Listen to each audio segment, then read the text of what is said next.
from that break, well, let's get to the streets. That is the Vox Pop segment. Let's listen to what the people have to say. Their views and comments are really important. Let's get to the streets.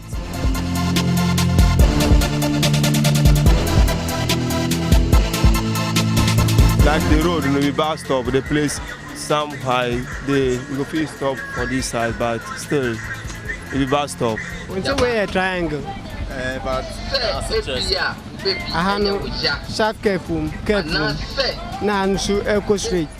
We need Echo Street. I need to say main road. I need a main road, but careful to address a wood area into Boasika.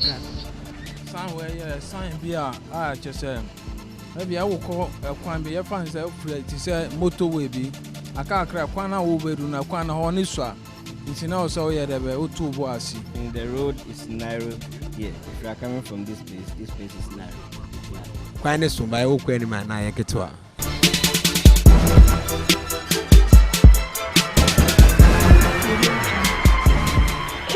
This segment. Welcome back from Vox Pop. Hey, everybody. This is a segment where people get opportunity to float their minds. I have to talk to my boss, Clarita, you know, maybe we should change the segments to democracy because people really speak their mind. But why don't you join me as I promised you 4 solid weeks of road safety. Let's get to National Road Safety Commission and they are going to teach us. We are going to learn. Open your ears, Charlie. Road signs. Don't go and say President Crossing because it's really important. Let's get business.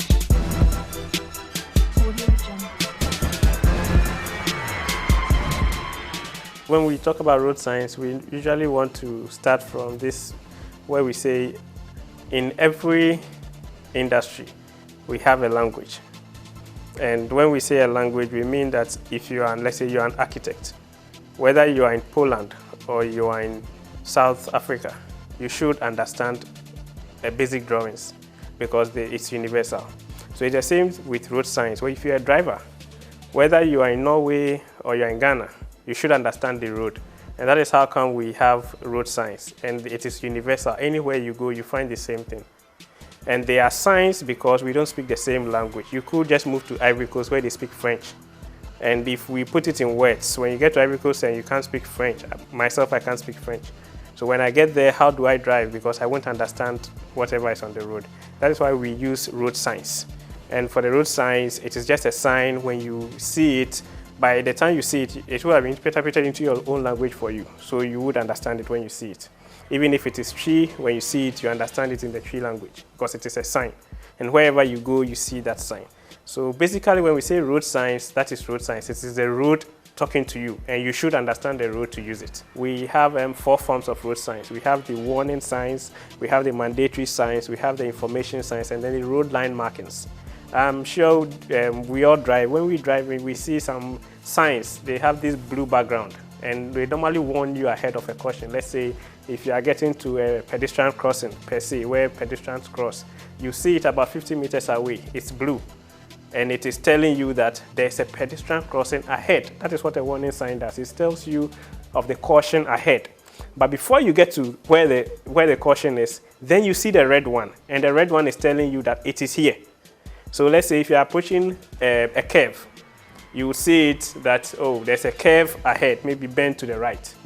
So as you're approaching it, then you see now the bend is there. So you are forced to do what? To bend. And that is the mandatory sign. There's a road hump ahead. When you get there, you are forced to slow down and roll over it. So that's the difference between the mandatory and then the warning sign. You see the warning before the mandatory. But apart from that, there are also some mandatory signs that tells you that you should do this. Let's say if you are approaching, let's say a T-junction, but at a T-junction, it's a one-way, so you can't go left. You will see a sign telling you to go right. And it is mandatory. You should go right. You can't go left. If you go left, it means that you are abusing the road. The warning usually comes in triangles. When you see a triangle and then you see the sign inside, then you see that it is a warning sign. Let's say I use pedestrian as an example. Before you get to a pedestrian crossing, you see a triangle. Then you see somebody walking in it. That means that there's a pedestrian warning ahead. There's a pedestrian crossing ahead. When you get to where the pedestrian crossing is, you normally see more of a rectangular shaped one straight. Then you see the zebra cross lines in and somebody walking. Then it tells you that you are at the pedestrian crossing. And what this means is that when you get there and there's anybody there who wants to cross, you have to stop for the person to cross. And that is mandatory. So far as there's somebody there who wants to cross, you have to stop. The same with traffic lights. Before you approach the traffic light, you see it before that there's a triangle, then there's traffic inside, meaning that there's a traffic light post ahead. Before you get to the traffic light, you see there now it is rectangular straight. Then you see the traffic light and you have to stop if it is red. And the traffic light, I know we are talking about road signs, but I just want to make a clarification about the traffic light. With the traffic light, we all say green means go, but green doesn't mean you go. Green means you may go. So if you get there and it is green, but there's no space for you to go, one, you shouldn't stop within, we call it an enclave.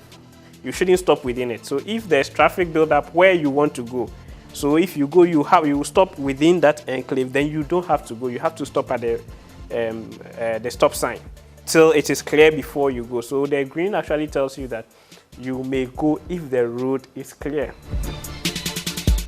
These are warning signs, and they are most of the time in triangular shapes. So you see, this tells you left bend. It means that as you go ahead, the road bends to the left. You see dip. It means as you go ahead, there's a dip in the road. And as we said, the animal crossing. As you go ahead, you see that this road, animals cross on this side.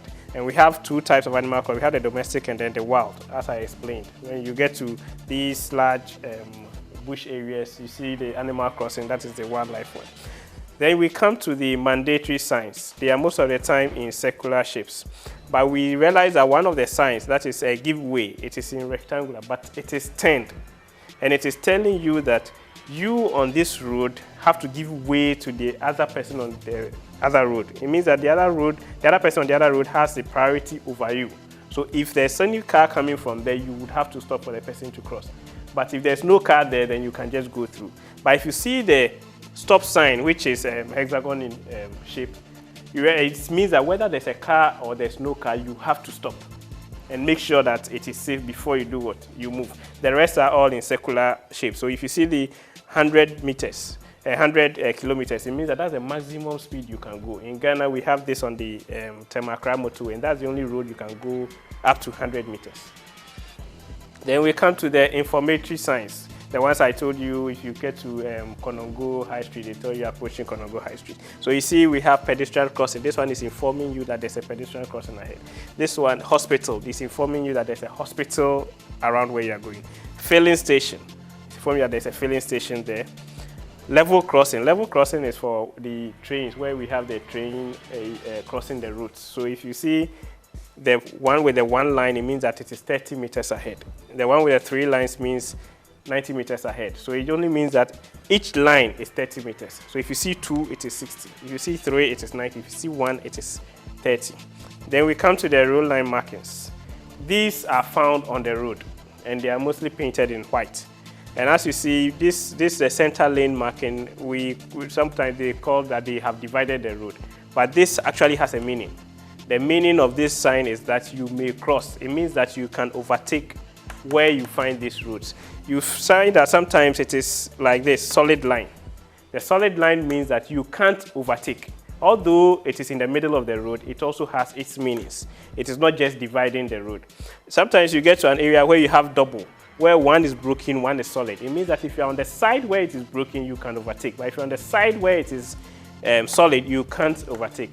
We spoke about something at the beginning where we said give way. When you come here, you find these broken lines, it means that give way.